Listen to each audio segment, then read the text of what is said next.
My name is Christian Ikedomun Nabike, and I'm here to describe the core components of a virtual machine and to explain how we can leverage virtualization technology in a real business settings. Okay, so a virtual machine, or in other words, a VM, is a software-based emulation of a physical computer. It is an isolated computing environment that allows you to run a separate operating system and applications as if they are in a distinct physical machine. And what makes this possible are the four core components: the hypervisors, the virtual hardware, the guest operating system, the virtualized resources like CPU, memory, storage, networking. Let me break it down a little bit. The hypervisors is the foundation. It is the layer that creates and manages the VMs. And there are two types of hypervisor as we know.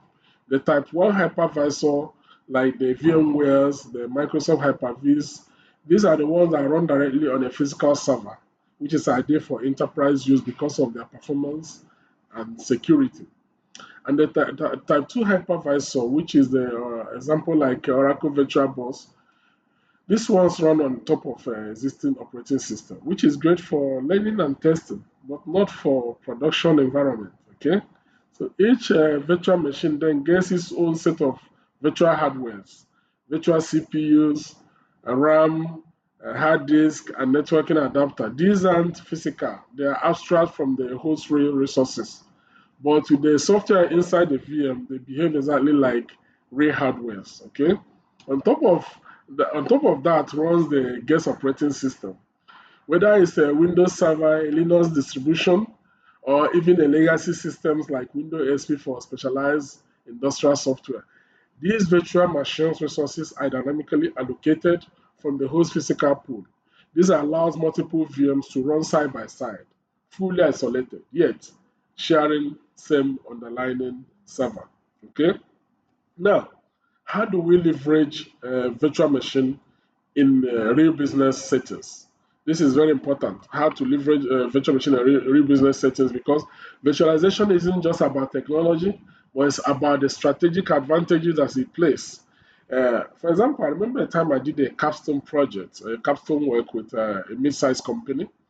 They were running 12 separate physical servers, one for file sharing, one for email, another for HR database, and the rest of them, and so on. So we had to migrate all this workload into just three high performance hosts using VMware.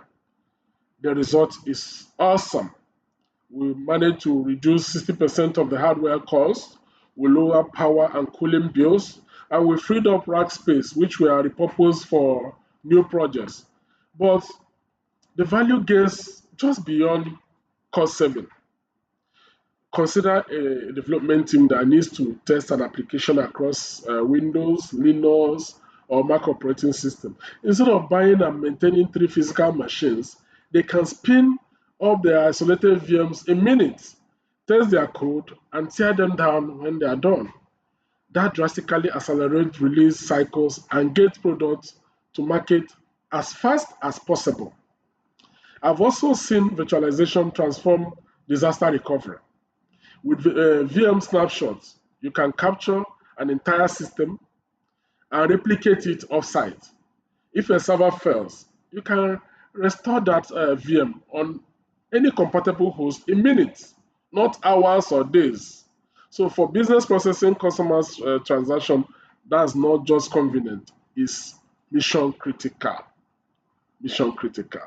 Now, I want to say that virtualization enables scalability and cloud readiness.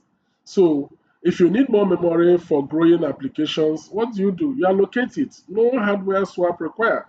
Plus, because VMs are portable, they form the backbone of private and hybrid cloud strategy, giving companies the flexibility to evolve without being locked into a legacy infrastructure.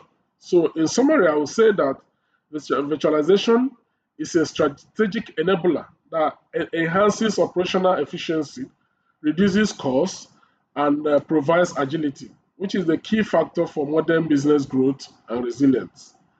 Virtual machine delivers abstraction, it delivers isolation and efficiency. And when applied thoroughly, they help organizations become more resilient, agile, and cost effective, not just today, but as they grow and scale into the future.